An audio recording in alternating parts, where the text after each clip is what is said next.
started making names right away. And I loved it. I was robbing drug dealers and taking their gold right off their neck. And the shit we did, who's going to call the police on you? A drug dealer? I can identify with anything that was normal, to be honest with you. But I was born and raised in Brooklyn, New York. Yeah. 99% of the time, you're going to disappear. Just like the Donnie Brasco situation with Lefty. Yeah, because the reason why, they figure it this way. You brought this guy around, he ratted on everybody, now he ratted on you. You might turn around and join him and rat on us, so we get rid of you, there's no connection between there and there, and they get rid of you.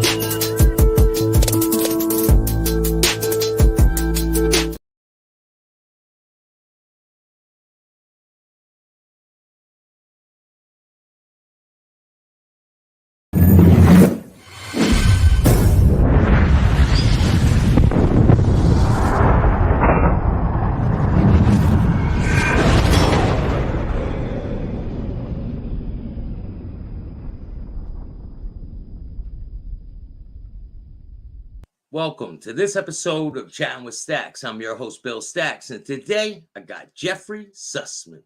Nice to be with you. Thanks you for inviting me. Yeah, I appreciate you taking the time to come on my show. It's a pleasure to be here. So you want to introduce yourself to the people and let them know where you were born and raised and your name and things like that? Yeah, I grew up in New York. My name is Jeffery Sussman. I've written 16 books. My most recent books are about organized crime, Big Apple Gangsters, Sin City Gangsters, and Boxing in the Mob. And then I have one about Hollywood that's going to come out in about a year. What was it like for you growing up in New York? Well, my father owned a couple of garment factories, and I used to work for him on Saturdays. And it was pretty menial work. I'd sweep the floor, I'd collect scrap that would be sent to recycling centers. And I also had to carry up these big bolts of cloth from the basement to the cutter's table where they were cut out for dress patterns. And one day I'm carrying up a bolt of cloth and I get to the top of the stairs and I hear my father and another man yelling pretty violently at each other. And I see my father, his fists are clenched. My father had been an amateur boxer when he was a young man. And my father says to this guy, "Get the F out of here." And the guy points his finger at my father and he says, "We're going to get you, you son of a bitch," and leaves. And driving home that afternoon, I asked my father what that was about. He said that's a gangster named Johnny Dio who runs an illegal union and trucking companies. And he tried to unionize my workers and they realized they would have gotten less pay with him than I was paying them. So they voted against the union. About 2 weeks later, I was graduating from a junior high school. My parents took me out for dinner and we got home. Someone had broken into our house and wrecked the entire kitchen. Everything was overturned and spilled and so forth. I didn't learn until much later that this was a message to my father. This is just the beginning. Now, my father had a cousin. Well, it was really my mother's cousin who he grew up in the 1930s. He and his brother operated an Italian restaurant in Corona, Queens. And one would operate it part-time and the other one would go to law school at night. And they took turns. And during this period, they got to know a number of people who were mob connected. And this one cousin, he was arrested in, I think it was 1956 for torching a warehouse in the Bronx. And his picture was on the front page of a tabloid newspaper at that time called the Daily Mirror. And my father paid for his bail. And he was an interesting guy. He was a very friendly, nice guy who was very ambitious. He went on to have a successful career and other things later. But because of who he knew, he was able to negotiate a deal with Johnny Dio and his partner so that my father had to use his trucking company, but didn't have to go along with his union. And years later, my father died of cancer, and he had a partner who was much weaker than my father.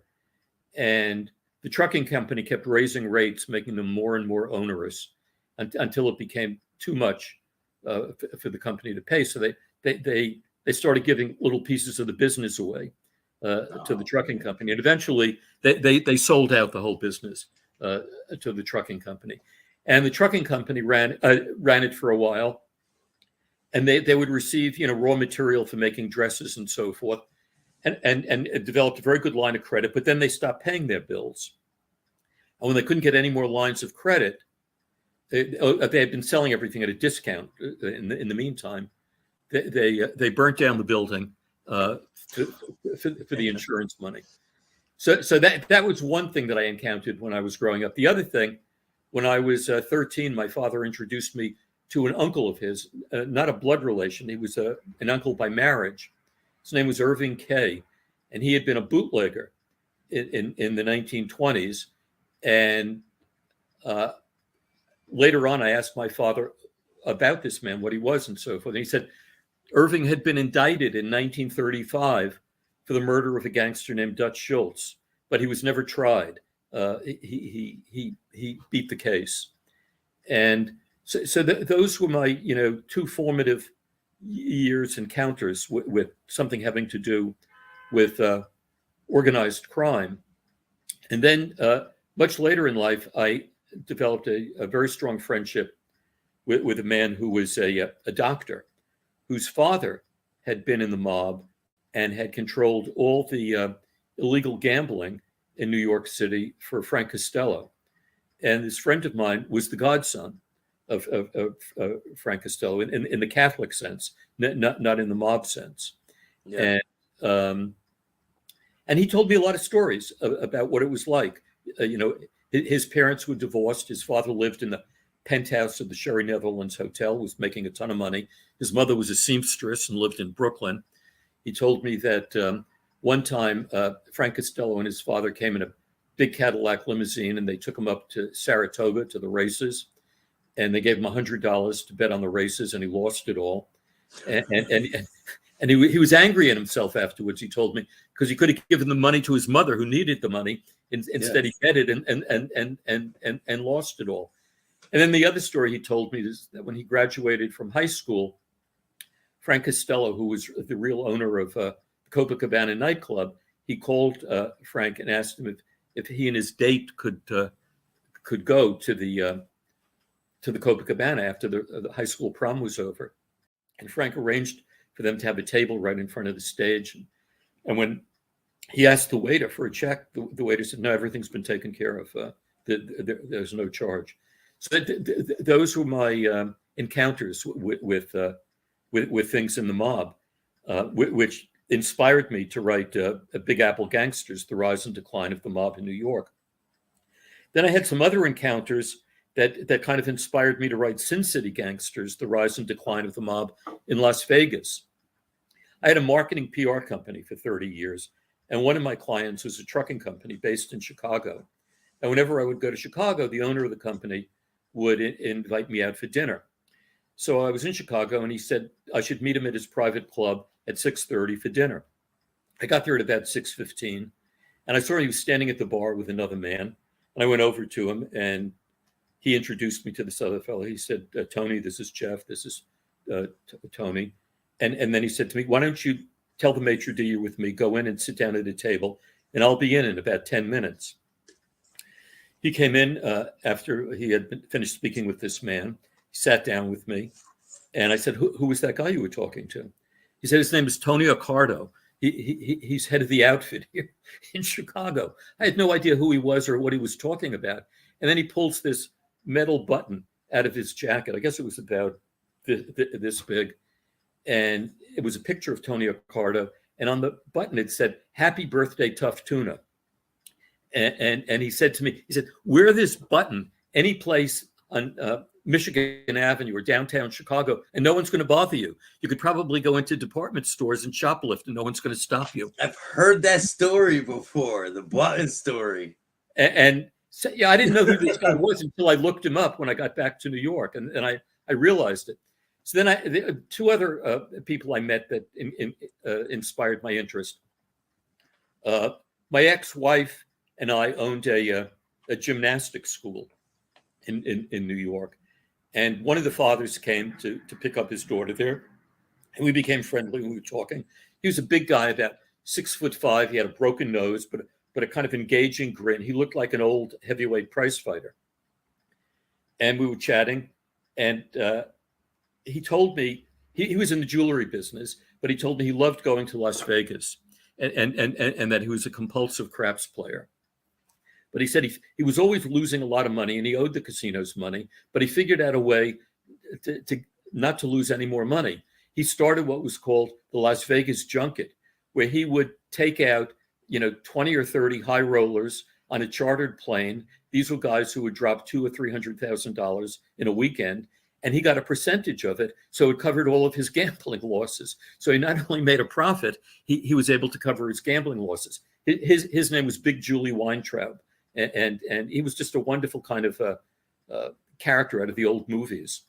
And the third one I met in the late 1970s during the Christmas holidays. I was at a vacation place called La Costa in Southern California, and someone invited me to a New Year's Eve party at their house. And I was standing in the living room. I had a drink in my hand, and I'm standing next to an elderly man who has a drink in his hand. We were chatting a little bit, and he says, "Oh, my back is killing me. I've got to sit down for a little while." So he sat down on the couch, and I sat down next to him, and I asked him what he did, and he said, "Oh, 3 partners and myself, we used to own the Desert Inn Hotel and Casino." And he said, "We sold it." And I said, "How come you sold it?" He said, "Well, I can't remember now. It was either 1966 or 1969. Howard Hughes came to Las Vegas in a sealed, germ-free railroad car and was taken on a stretcher to the penthouse of the Desert Inn. And he arrived with a large entourage of Mormons, none of whom drank or gambled.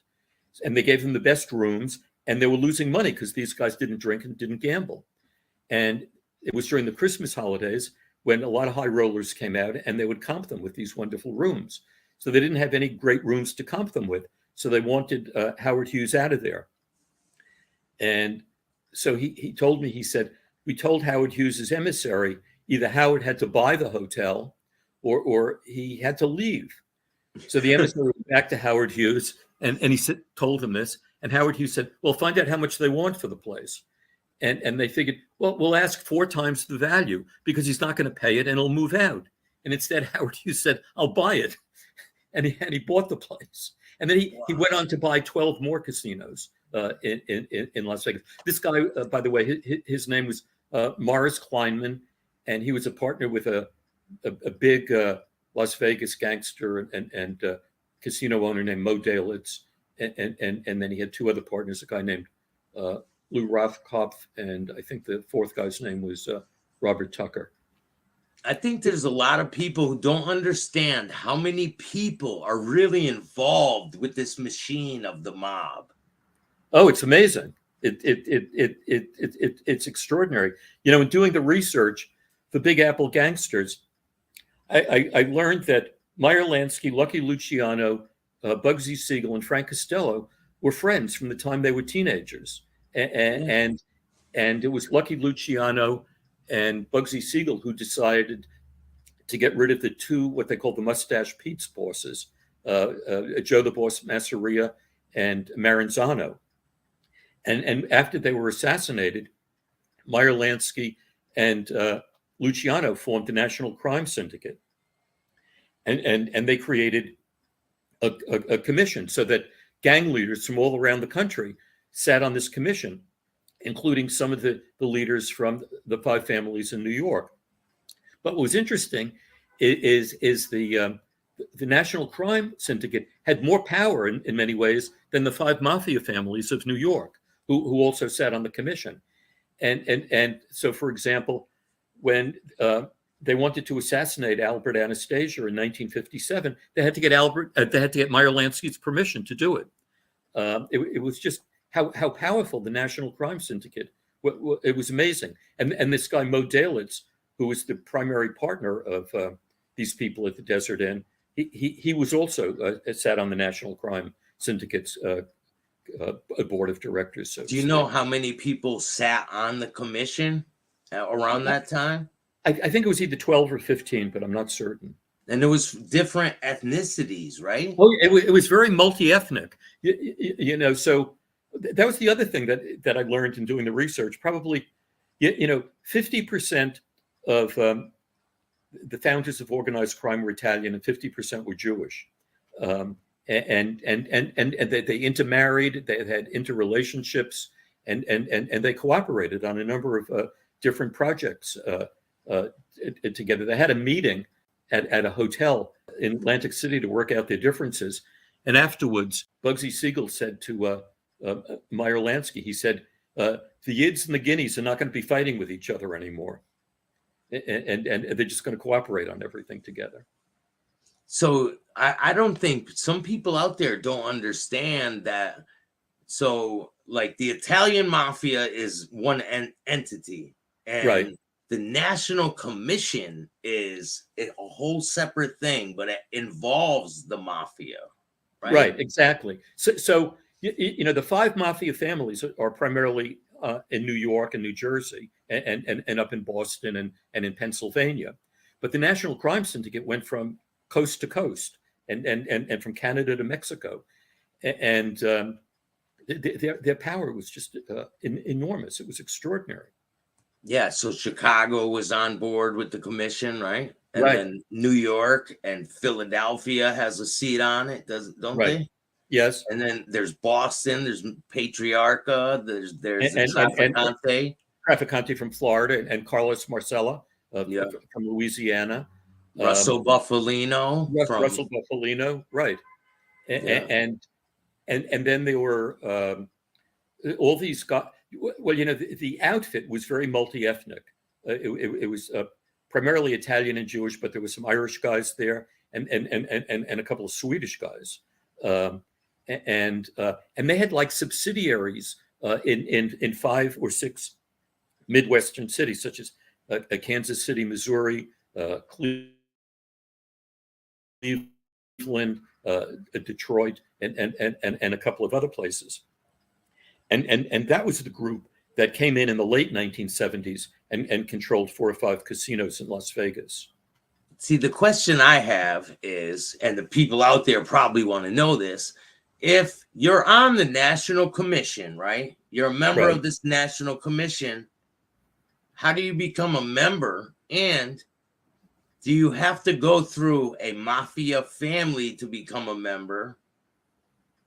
Like, is there a way to be initiated into the National Commission? Do you have to be a part of an organization? Like, how does it work?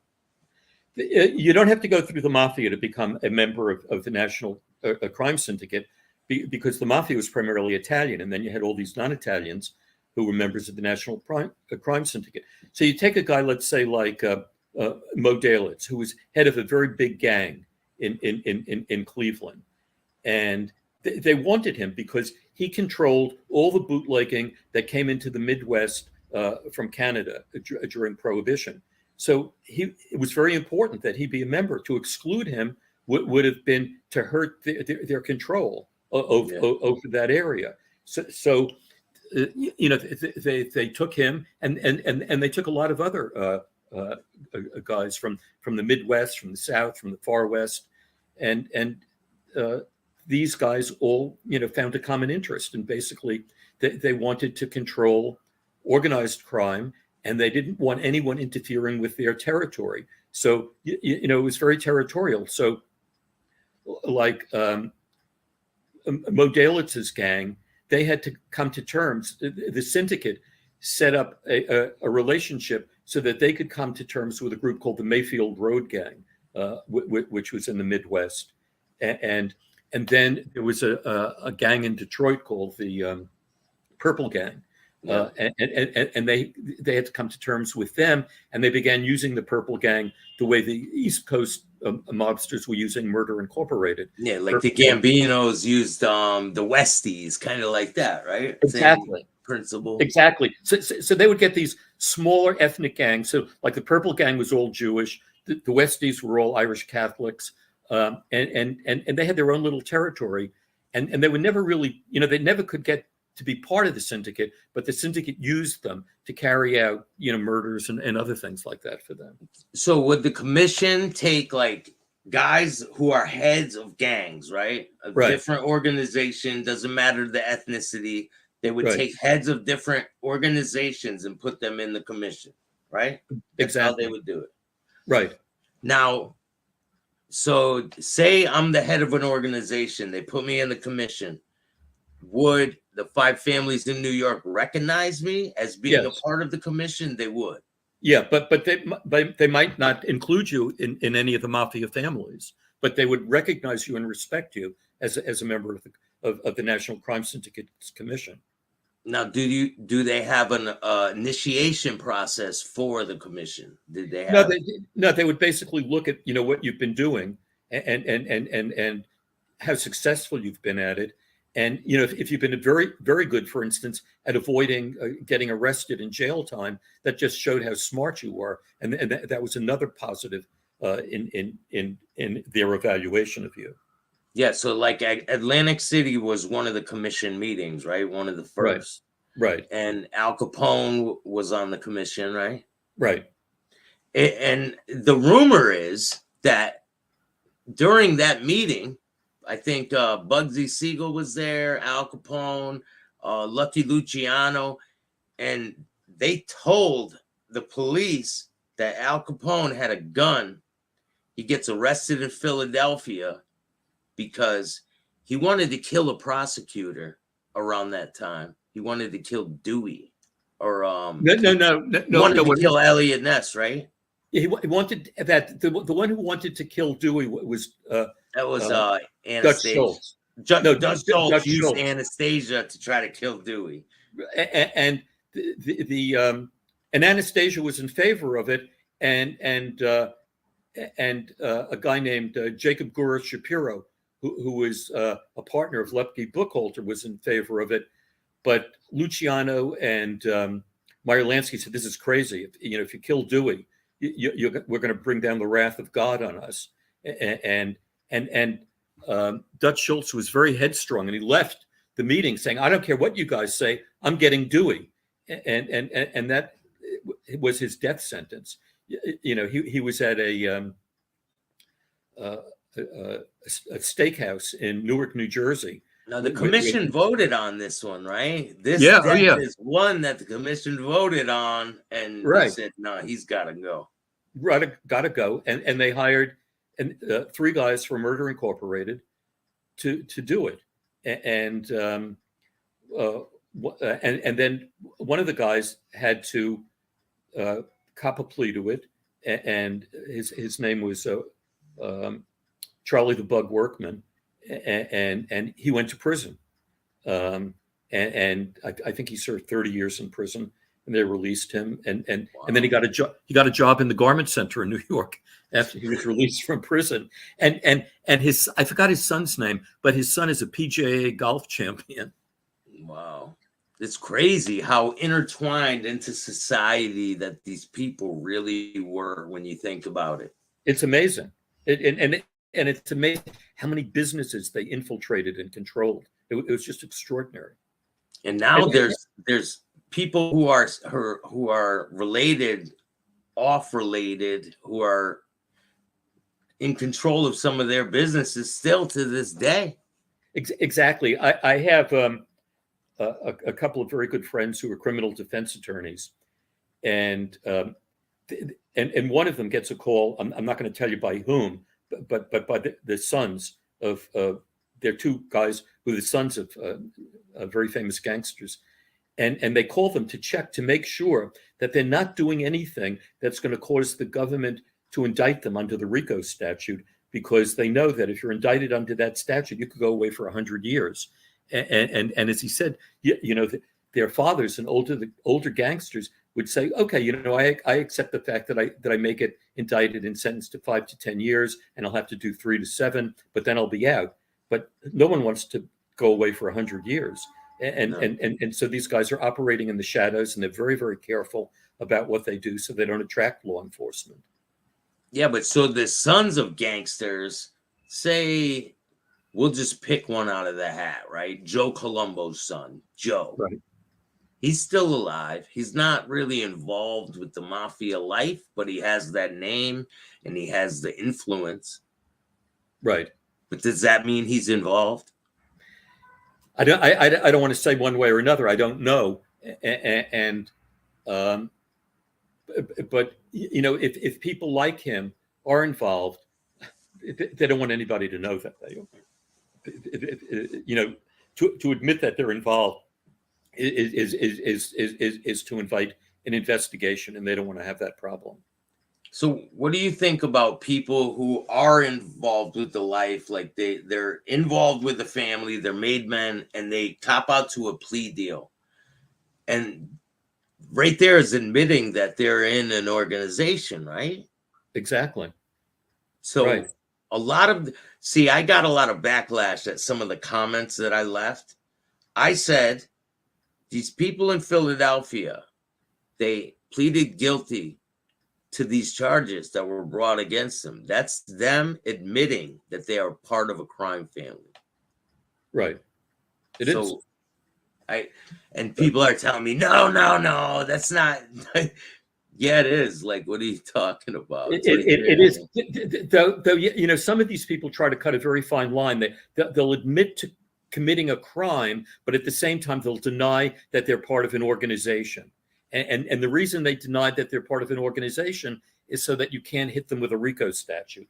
But if you admit to, you know, extortion or usury or whatever, loan sharking, that's a crime in and of itself, and you could, you know, do time for it. But then on the other hand, if in addition to that you admit that you're part of an organization, that's a conspiracy to commit crime, and then bam, you're going to be hit with a RICO statute.